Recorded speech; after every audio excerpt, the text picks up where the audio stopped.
niños, como así también en edades de 20, 30 años, así como también en ancianos. Las principales causas de mortalidad han cambiado. Inclusive, creo que habíamos dicho la semana pasada que se estima que para el año 2040 aproximadamente las causas más frecuentes de muerte sean las neoplasias, ¿verdad? O sea, esto va a estar en ascenso. Nos habla también que existe un aumento en la tasa de mortalidad por cáncer entre hombres que fue atribuido en gran medida al cáncer de pulmón, luego al cáncer de próstata, así como también vamos a ir estudiando que hoy día se están descubriendo nuevas neoplasias cuando entremos en el pulmón asociada al cigarrillo electrónico, ¿verdad?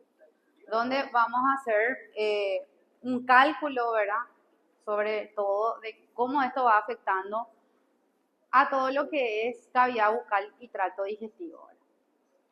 Aquí nos habla de que en principio el cáncer de pulmón empezó a caer, ¿verdad?, y el de próstata a aumentar.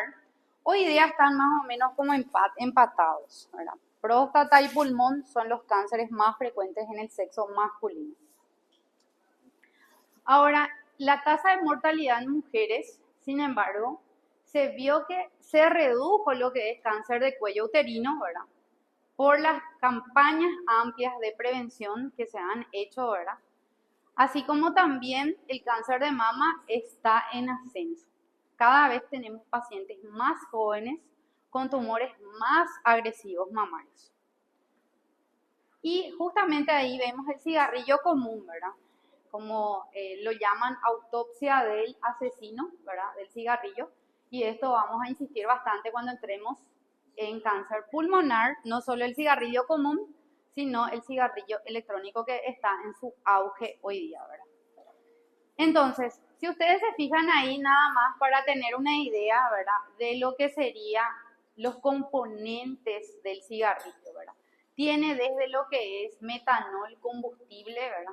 Tiene monóxido de carbono, arsénico, que es un veneno, metano, que es un gas cloacal, ¿verdad?, ácido acético, o sea, vinagre, tiene butano, tiene cadmio, etcétera, ¿verdad? Como ven ahí tiene bastantes componentes, inclusive de pilas. O sea, esto es sumamente tóxico y con esto podemos deducir que el cáncer de pulmón no va a parar si las personas no paran de fumar, ¿verdad? Y esto es cigarrillo común. El cigarrillo electrónico luego vamos a ver que es mucho más agresivo que el cigarrillo común. La reducción de la tasa de mortalidad por cáncer de cuello está relacionada con el uso de estudios de citología, ¿verdad? Hoy día, aparte del PAP, la colposcopía, se tienen los test gratuitos del BPH, ¿verdad?, donde esto nos ayuda a combatir o a detectar estas neoplasias en lo que habíamos dicho en los NIC o SIN, ¿verdad? SIN 1, SIN 2, SIN 3, antes de que sea invasor. Esto nos habla de estadísticas del 2010, ¿verdad?, años pasados, donde ahí en ese entonces, si ustedes se fijan, en el varón, próstata y pulmón ya tenía una tasa elevada, ¿verdad? Sin embargo, en las mujeres, si ustedes se fijan, está mama en primer lugar, ¿verdad? Y luego lo que es útero, cuello, tenía un porcentaje menor si hablamos esto de Estados Unidos, porque las estadísticas se hacen en los Estados Unidos. Si hablamos del año 2021, por ejemplo, y esta es una estadística utilizada en España, donde nos habla que 276.239 nuevos casos de cáncer fueron detectados. Y si ustedes se fijan aquí, en varón, en primer lugar, en España está próstata, luego colon y recto y luego pulmón, en tercer lugar. En las mujeres, primer lugar está mama, luego colon, recto, luego pulmón y último útero, si hablamos de España. Y si hablamos, por ejemplo, de la mortalidad en ese entonces de enero a mayo del 2020, ¿verdad?, nos habla de enfermedades cardiovasculares, enfermedades infecciosas, tumores en tercer lugar. Y nuevamente aquí, si nosotros hablamos de tumores en mujeres, mama, pulmón, colon y resto de tumores. En cambio, en lo que es el sexo masculino, primeramente está pulmón, colon, próstata y resto de tumores.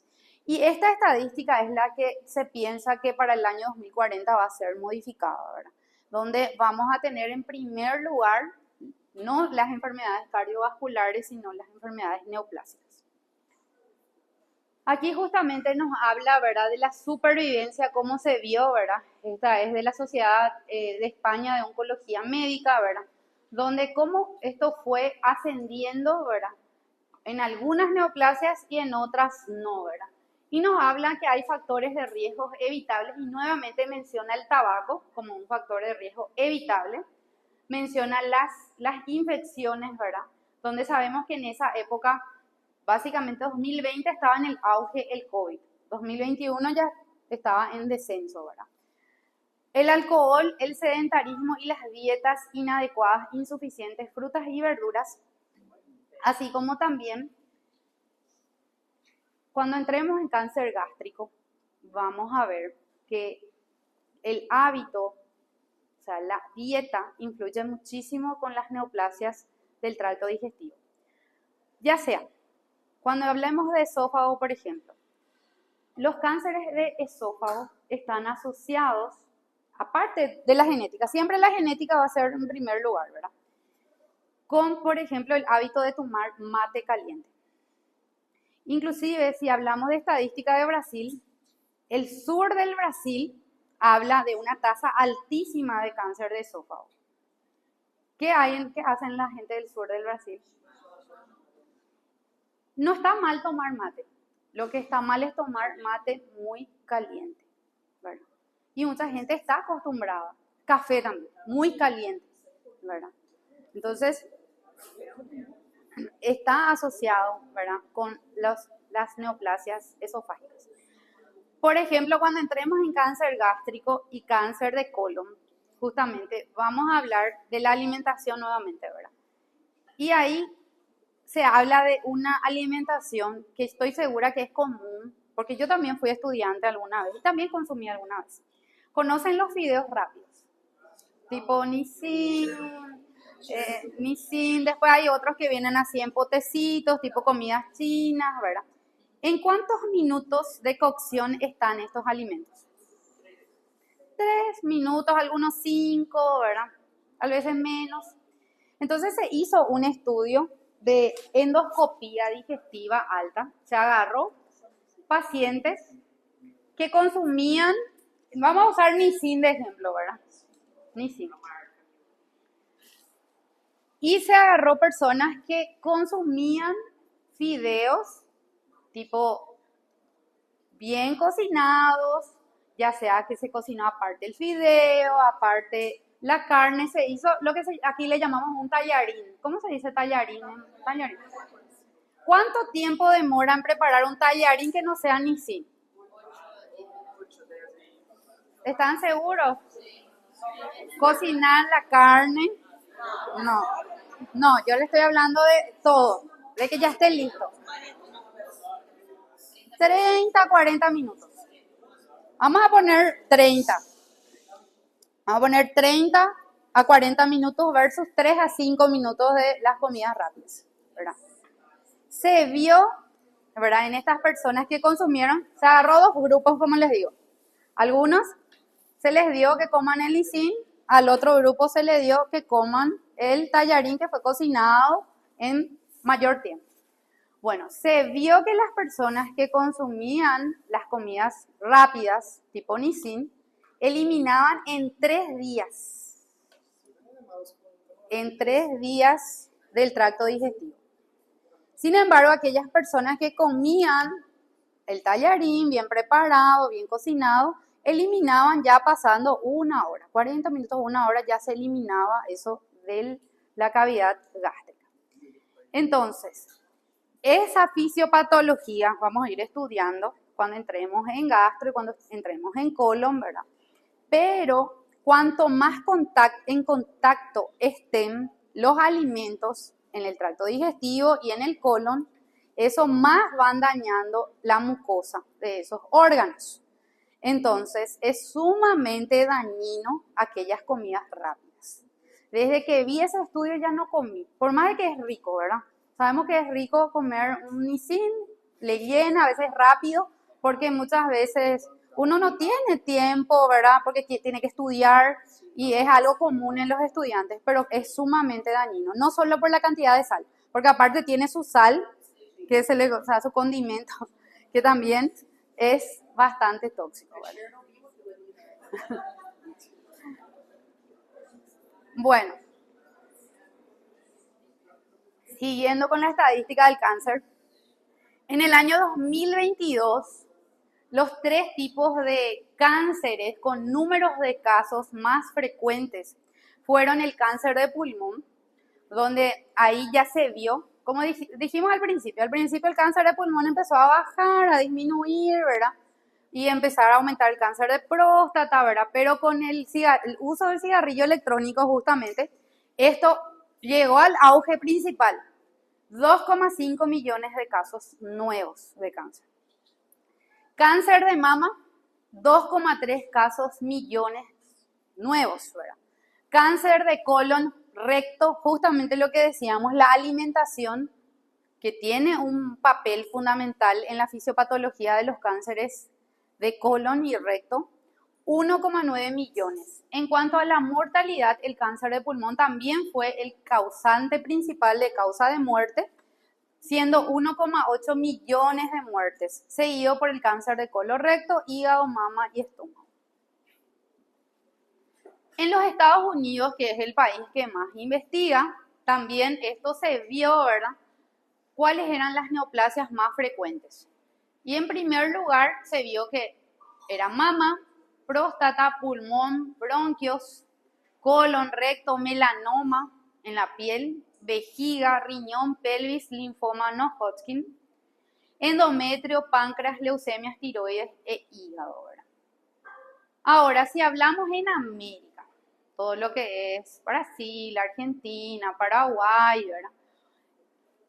Hombres, próstata, pulmón, le sigue, colorectal y vejiga. Mujer, primer lugar, mama, pulmón en segundo lugar, inclusive porque las mujeres también adquirieron más el hábito de fumar. Colorectal, la alimentación en sí, ¿verdad? Y útero, que igualmente seguimos teniendo casos, ¿verdad? En Paraguay, los cánceres con mayor mortalidad en varones son próstata, pulmón, próstata, colorecto, estómago y páncreas. Y en mujeres, mama, cuello uterino, colon, recto, pulmón y páncreas. El cáncer de mama es el más prevalente en mujeres y el de pulmón en los varones. Y la tasa de mortalidad por cáncer aproximadamente, aquí justamente no menciona, ¿verdad? Pero si nosotros esto vemos las estadísticas, esto fue en ascenso, o sea, no, en descenso no está. Ahora, si hablamos de edad, la edad de la mayoría de las neoplasias es después de los 50 años, donde existen hipótesis, una de ellas es que el sistema inmunitario empieza a bajar, las defensas en sí, y las personas empiezan a tener patologías de base, como diabetes, hipertensión, ¿verdad? Siendo las más frecuentes, ¿verdad? Después hay otras patologías de base que pueden tener artritis, lupus, etcétera, ¿verdad? El aumento de incidencia con la edad se explica de que hay acúmulo de mutaciones. Es decir, una sola mutación no va a llevar a la aparición de una neoplasia, sino que son muchas mutaciones secuenciales y escalonadas las que hacen que aparezca una neoplasia. La edad, como ya dijimos, la reducción de la inmunidad que acompaña al envejecimiento es un factor de riesgo. Pero si hablamos también de niños, por ejemplo, que tienen una buena inmunidad, ¿verdad? Al cumplir 7 años más o menos, antes de eso también se consideran de inmunidad baja. En niños existen tumores más frecuentes, como la leucemia, tumores del sistema nervioso central, linfomas, sarcomas de partes blandas y sarcomas óseos. La herencia, ¿verdad? En la actualidad existen miles de pruebas, ¿verdad? Que existen no solamente influencias ambientales, sino predisposición hereditaria. Inclusive existen estudios donde se hace un mapeo genético.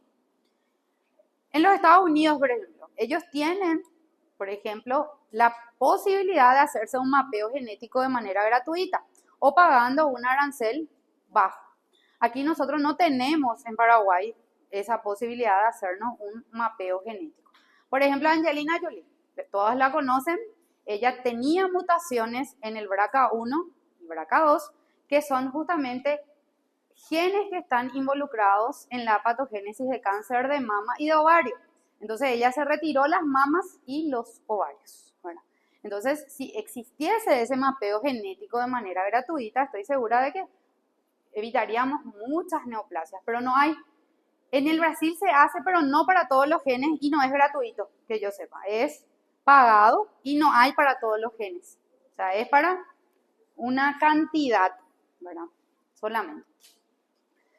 Ahora, las bases moleculares del cáncer nos hablan de que tiene que haber un daño genético, pero no debe de ser letal. Y esto es el núcleo de la carcinogénesis, es decir, tiene que haber una célula mutada. Esta célula mutada tiene una transformación atípica, pero esa atipia no debe de ser letal. O sea, esa célula que está mutada de manera atípica no debe morir, o si no, no se va a replicar y no va a ocurrir la neoplasia. Eso es lo que nos dice. Un tumor está formado por la expansión clonal de una única célula que ha sufrido un daño genético. O sea, es monoclonal. Basta con una célula que sufra un daño genético y que esta célula se duplique, se triplique para que ocurra una neoplasia. Eso es lo que nos dice. La carcinogénesis es un proceso de pasos sucesivos tanto a nivel fenotípico como a nivel genético. Ahora, la progresión del tumor a nivel molecular es el resultado de lesiones genéticas. O sea, no es solo una mutación genética, son varias mutaciones genéticas que van ocurriendo para que ocurra la neoplasia. O sea, no es tan fácil tener una neoplasia. El tumor se forma por la expansión clonal de una sola célula progenitora. La célula que se mutó, la célula que se alteró, es una sola que se va duplicando y triplicando posteriormente. Por eso dice los tumores son monoclonales. Ahora, oncogénesis se refiere al mecanismo por el cual las células normales se transforman a células cancerosas. Protooncogenes son los que promueven ese crecimiento y oncogenes favorecen la proliferación celular no regulada. Están los genes supresores de tumores que inhiben el crecimiento tumoral, donde está una proteína que se llama P53. Si ustedes recuerdan del P53 en biología, le llamaban el guardián del genoma, el que va, digamos, arreglando si hay algún daño genético. Pero ¿qué pasa si este P53 está mutado o está alterado? No va a cumplir su función, no va a arreglar ese daño y esa célula maligna se va a duplicar y triplicar. Eso es lo que nos dice. También los genes que regulan la apoptosis, como ustedes mismos lo han dicho cuando empezaron las clases, vimos en biología apoptosis era la muerte celular programada. Sí. Entonces, existen genes que regulan esa apoptosis. Pero si esos genes están mutados, tampoco va a eliminar nuestro organismo las células mutadas y van a ir creciendo, proliferando y organizando lo que es un proceso neoplásico. También los genes que se encargan de reparar el ADN. Si una célula está alterada, existen genes reparadores del ADN, que si también están mutados, no van a cumplir su papel. Y así es que se descubrió que estos oncogenes son genes promotores del crecimiento de la célula cancerosa que derivan de los protooncogenes, que son los que regulan su crecimiento y diferenciación. Y se fue estudiando, o sea, las líneas farmacológicas, ya sea de quimioterapias, fueron investigando justamente, ¿verdad?, cuáles eran los genes mutados. Y se vio, por ejemplo, que este oncogen RAS era un oncogen dominante y que se encontraba en neoplasias como carcinomas pancreáticos y colangiocarcinomas en 90% de casos. Y justamente el cáncer de páncreas es una de las neoplasias más agresivas que hay.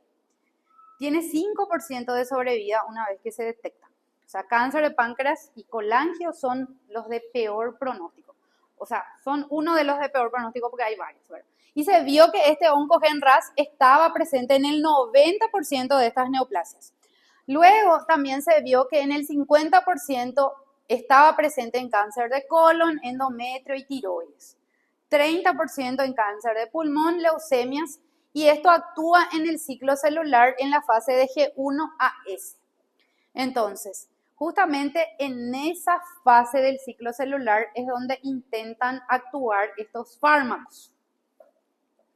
Ahora, también se vio otro oncogen, el MYC, que esto se expresa en todas las células, pero se vio en el linfoma de Burkitt, en el cáncer de mama, colon y pulmón que estaban amplificados, aumentados.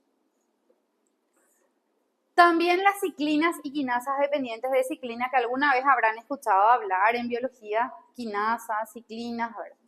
Esto se vio sobreexpresado. Sobreexpresado significa en una cantidad elevada en tumores como mama, cabeza y cuello, hígado, también en un tipo de linfoma que se llama linfoma de células del manto.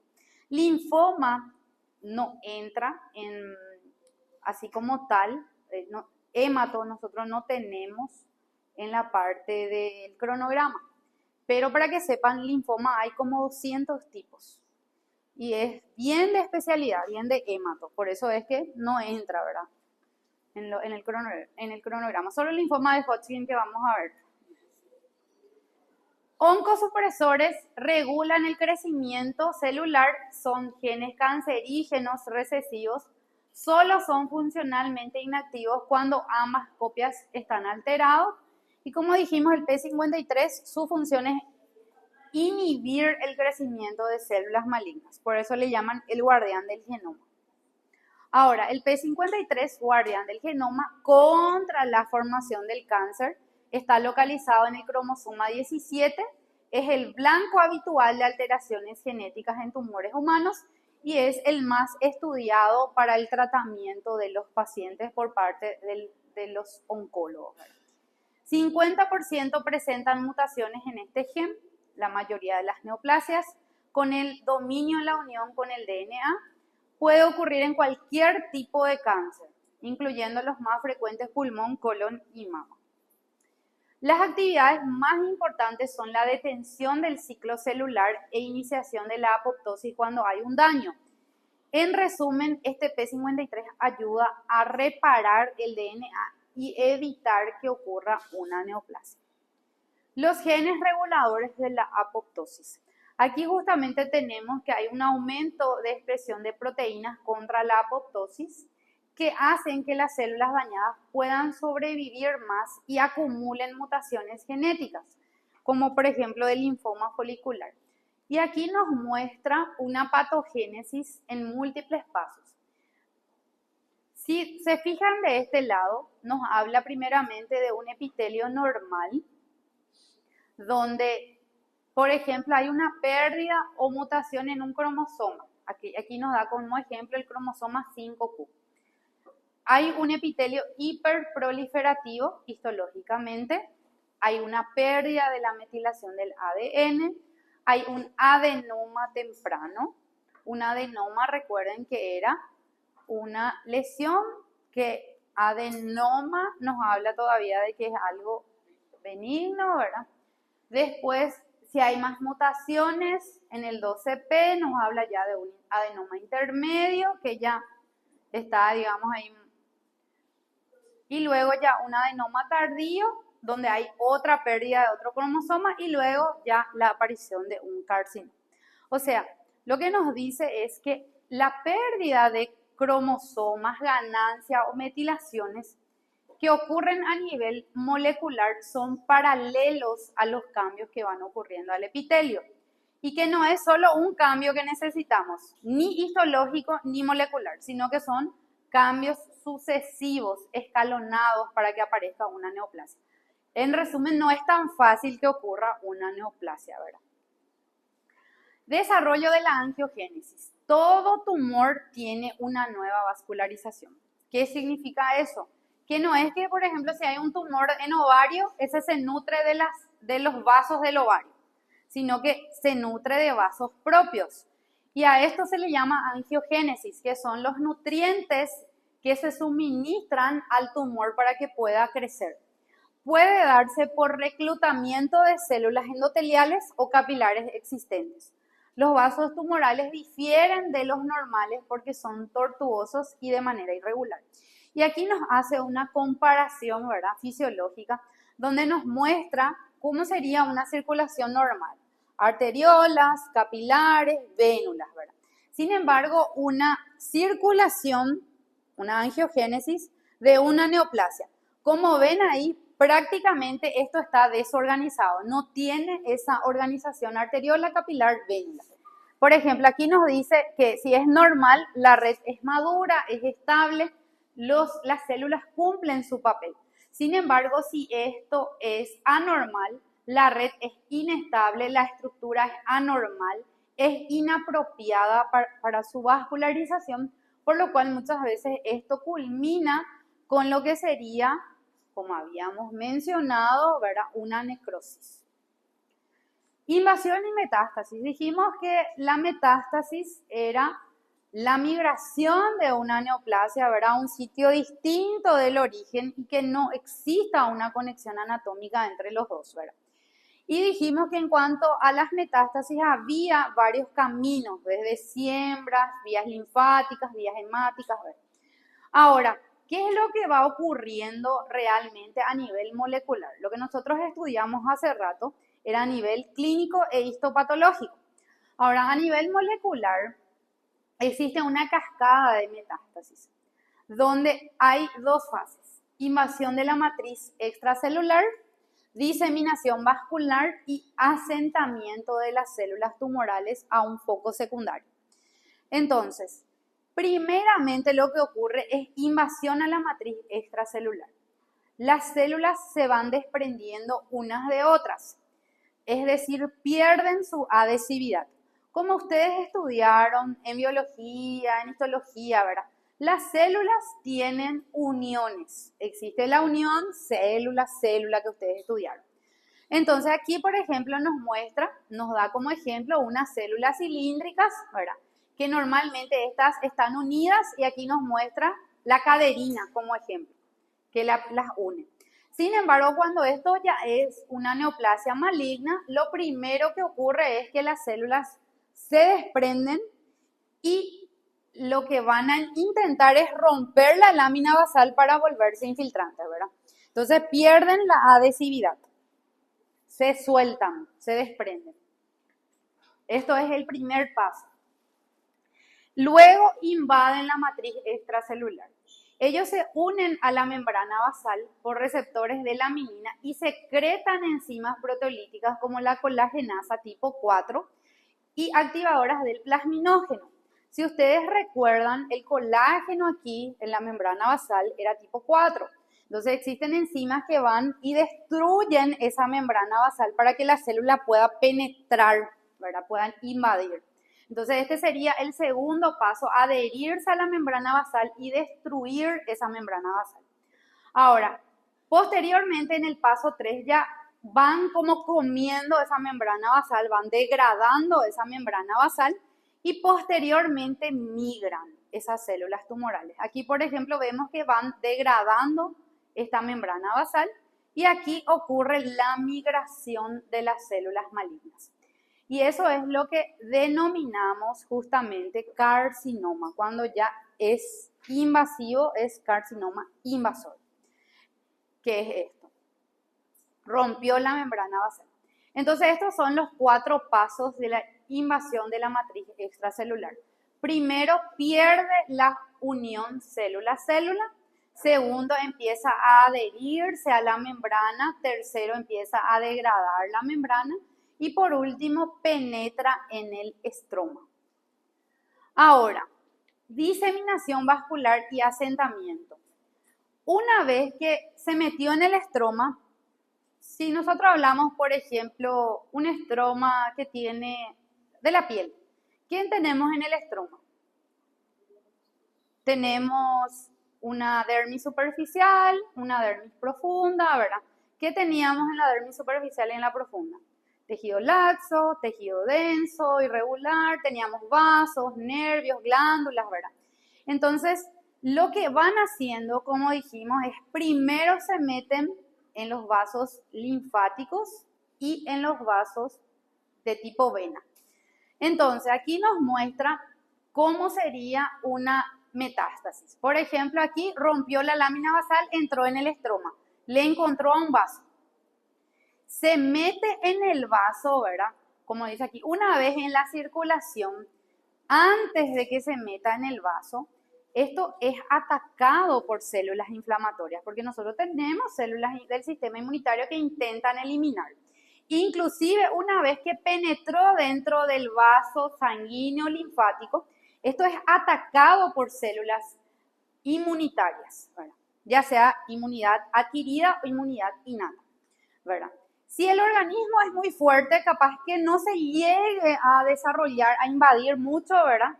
Ahora, si esto invade dentro del vaso, posteriormente él encuentra las plaquetas. Y las plaquetas aquí no tienen una función muy efectiva. Las plaquetas actúan como un transporte que permite que ese émbolo plaqueta tumor llegue, por ejemplo, y se adhiera nuevamente a la pared del vaso, invada y vaya a otros sitios. O sea, en este caso la plaqueta no cumple un papel muy útil, sino que es un papel malo porque le ayuda para que se transporte el tumor. Eso es lo que nos dice aquí. Una vez en la circulación, las células son vulnerables a la destrucción, ya sea por el sistema inmune, ¿verdad? Los agregados plaqueta-tumor pueden aumentar la supervivencia de la célula tumoral y su capacidad de implantación. Por eso es que aquí la plaqueta no es tan buena. La detención y extravasación a sitios distantes implican que se vayan adhiriendo al endotelio y también que vayan rompiendo esa membrana basal. Aquí nos muestra, ¿verdad?, que es atacado por la célula inmunitaria, luego ya las plaquetas, luego se adhiere al vaso y va invadiendo nuevamente a otro sitio. Las moléculas de adhesión tenemos varias, desde integrina, laminina, enzimas proteolíticas que están involucradas en este proceso. El sitio donde las células tumorales circundantes hacen metástasis muchas veces tiene una localización anatómica parecida al tumor de origen. Por ejemplo, si es un tumor que está en la próstata, hace metástasis, por ejemplo, en huesos que son de la cadera, ¿verdad? No es que va a hacer metástasis a hueso del cerebro, por ejemplo. O sea, tiene por lo menos una localización anatómica parecida, ¿verdad? Aquí nos habla de que el tumor es monoclonal, ¿verdad? Que necesitamos una célula que esté alterada y que esa célula, ese daño no sea letal, porque si es letal, esa célula mutada va a morir y no se va a producir la neoplasia. Tiene que ser una célula mutada capaz de replicarse. Ahora, eso es lo que nos dice. Y también nos dice que si hay metástasis al sitio, a otro sitio, tenemos que tener en cuenta, como la compañera preguntó, ¿verdad? ¿Cómo voy a saber cuál es el primario? Tenemos que tener en cuenta el tipo histológico de la localización, el tipo histológico para poder determinar, ¿verdad? Ahora, la metástasis está producida por clones variantes raros que se desarrollan en un tumor primario. La metástasis también tiene que ver con la expresión genética, o sea, la genética misma de la persona. Y la combinación de estos dos A y B hacen que aparezcan como una firma metastásica. Hay pacientes, por ejemplo, que aparte de tener genética, justamente tiene una neoplasia que es bien agresiva y ahí es más fácil de que haga metástasis. El desarrollo de metástasis también está influida por el estroma del tumor, puede estar regulada por la angiogénesis, la capacidad de invasión, la resistencia a la eliminación inmunitaria, permitiendo que las células de tumor primario puedan llegar a sitios diferentes al origen. Eso es lo que nos dice aquí. Y recuerden que a partir de una única célula, esto se va duplicando y replicando. O sea, los tumores son monoclonales. Entonces, esto es un poquito de lo que es la oncogénesis de las neoplasias. No sé si tienen alguna pregunta antes de hacer receso. Esta parte es un poco complicado realmente, porque habla mucho de la génesis de las neoplasias.